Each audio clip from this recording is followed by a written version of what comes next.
Hello और इस मुकम्मल तजज़िये में खुशामदीद। आज हम एक बहुत ही इंटरेस्टिंग टॉपिक कवर करने वाले हैं। हम इन्फोसिस, जो कि ग्लोबल आईटी जायंट है, उसकी मालियाती और शरिया कंप्लायंस की बहुत डीपली जांच करेंगे।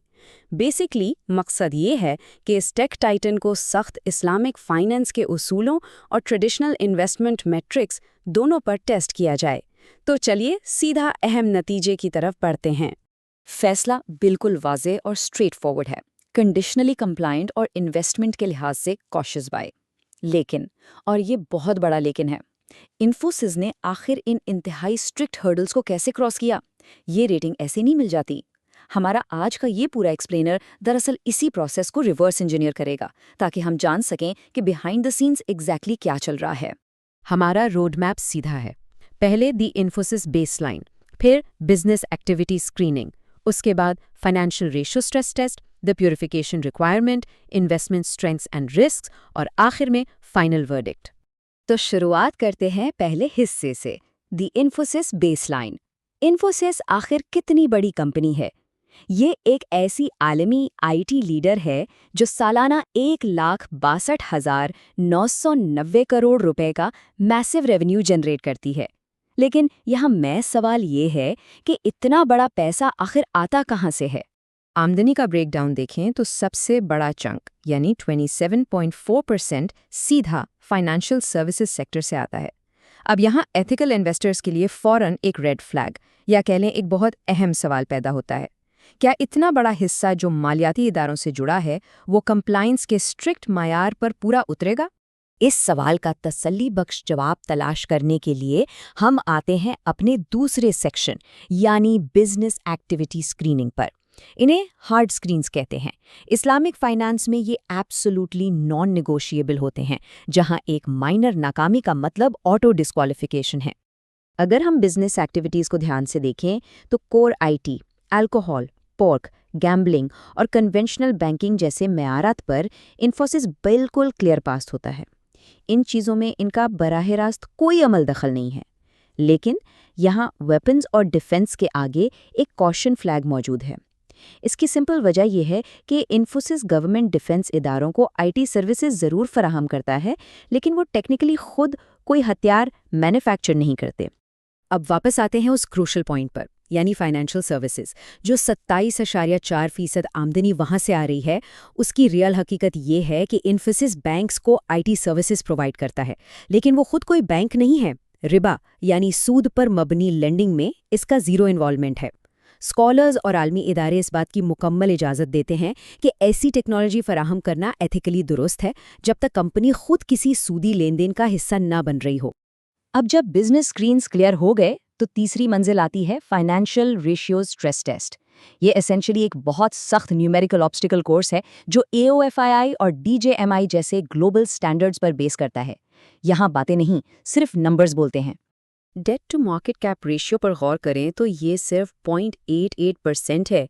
लिटरली जीरो एक्सटर्नल बोरोइंग्स और सिर्फ थोड़ी बहुत लीज लायबिलिटीज़ के साथ इन्फोसिस 33% डेट थ्रेशोल्ड को इतनी आसानी से क्लियर कर लेता है कि जैसे कोई हर्डल था ही नहीं। एक कंप्लीटली कर्ज मुक्त कंपनी होना डेफिनेटली एक मैसिव प्लस पॉइंट है। उसके बाद बारी आती है इंटरेस्ट इनकम रेशियो की, जो कि सिर्फ 1.34% रिकॉर्ड की गई है। कंपनी के पास तकरीबन 47,549 करोड़ रुपए के भारी कैश रिजर्व्स मौजूद हैं, लेकिन इसके बावजूद इंटरेस्ट से आने वाली आमदनी 5.5% के सख्त हलाल लिमिट से काफ़ी कंफर्टेबली नीचे रहती है।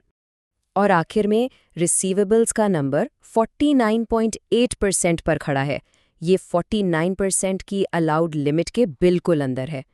ये फिगर इस बात की स्ट्रॉन्ग तस्दीक करता है कि कंपनी का बिलिंग साइकिल निहायत सेहतमंद है और ये एसेंशियली एक रियल इकोनॉमी का हिस्सा है, ना कि सिर्फ हवा में पैसा घुमाने वाली कोई एंटिटी। चौथा सेक्शन बहुत ही इंटरेस्टिंग और ज़रूरी है, द प्योरिफिकेशन रिक्वायरमेंट। आखिर जब कोई कंपनी बुनियादी स्क्रीन्स पास कर ले, लेकिन आमदनी में थोड़ी सी भी नापसंदीदा रकम मौजूद हो, तो उस सिचुएशन में क्या किया जाए? इस कॉन्सेप्ट को एक छोटी सी एग्जांपल से समझते हैं। ये बिल्कुल वैसा ही है जैसे किसी प्योर एसेट के ऊपर से एक मामूली सी और अनवांटेड लेयर को स्किम करके हटा देना। प्यूरिफिकेशन रिक्वायरमेंट का आसान लफ्जों में मतलब ये है कि शेयर होल्डर्स पर लाजिम है कि वो अपने डिविडेंड्स का वो स्पेसिफिकली छोटा सा हिस्सा किसी अप्रूव्ड इस्लामिक चैरिटी को डोनेट कर दें जो डायरेक्ट इंटरेस्ट बेरिंग इंस्ट्रूमेंट से हासिल हुआ हो।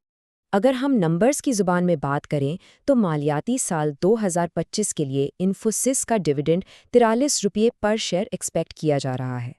जब हम उस आमदनी का 1.34% हिसाब लगाते हैं तो फिगर आती है तकरीबन 58 पैसे पर शेयर। तो फुली कंप्लाइंट रहने के लिए ज़रूरी है कि हर शेयर के पीछे इन 58 पैसों को खैरात में निकाल दिया जाए। The math is literally that simple. अब कंप्लायंस के हिस्से से थोड़ा आगे बढ़ते हैं और 5वें सेक्शन की तरफ आते हैं, इन्वेस्टमेंट स्ट्रेंथ्स एंड रिस्क्स। यहाँ हम इन्फोसिस को प्योरली एक modern AI driven technology investment के लेंस से देखेंगे। लेट्स सी के फाइनेंशियल टर्म्स में ये एक्चुअली कैसा परफॉर्म कर रहा है। यहाँ कुछ ऐसी मजबूत बातें हैं जिन्हें इग्नोर नहीं किया जा सकता। इनका रिकॉर्ड फ्री कैश फ्लो देख लीजिए जो कि 34,549 करोड़ रुपए है। ये इनकी पूरी हिस्ट्री में आज तक का सबसे बड़ा फिगर है। साथ ही जीरो डेट बैलेंस शीट और 2,70,000 से ज्यादा AI अवेयर एम्प्लॉयज़ की आर्मी के साथ इन्फोसिस टोपास की ग्रोथ मिलकर एक सीरियसली मजबूत बुलिश केस बनाती हैं। लेकिन थोड़ी एहतियात भी जरूरी है क्योंकि तस्वीर का दूसरा रुख देखना हमेशा लाजमी होता है।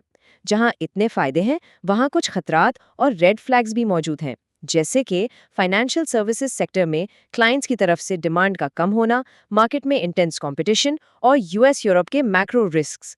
क्योंकि इन्फोसिस की 60% से ज्यादा आमदनी सिर्फ नॉर्थ अमेरिका से आती है।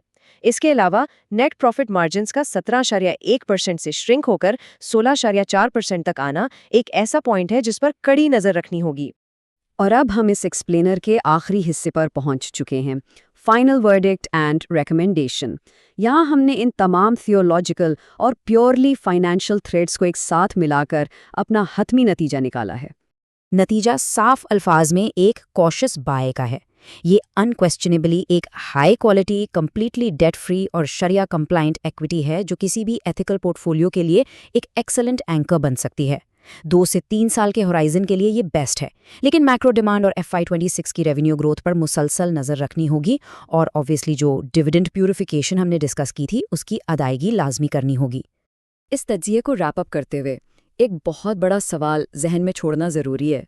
आज के इस वक्त में जब AI बहुत तेज़ी से ट्रेडिशनल IT सर्विसेज को बदल रहा है, तो क्या आज का ये कॉशियस बाय कल का कंप्लीटली अनडिस्प्यूटेड टेक जाइंट बनने की सलाहियत रखता है? ये एक ऐसा पहलू है जिस पर ठहर कर सोचना चाहिए और यही चीज़ फ्यूचर इन्वेस्टमेंट स्ट्रैटेजी को डिफाइन करेगी।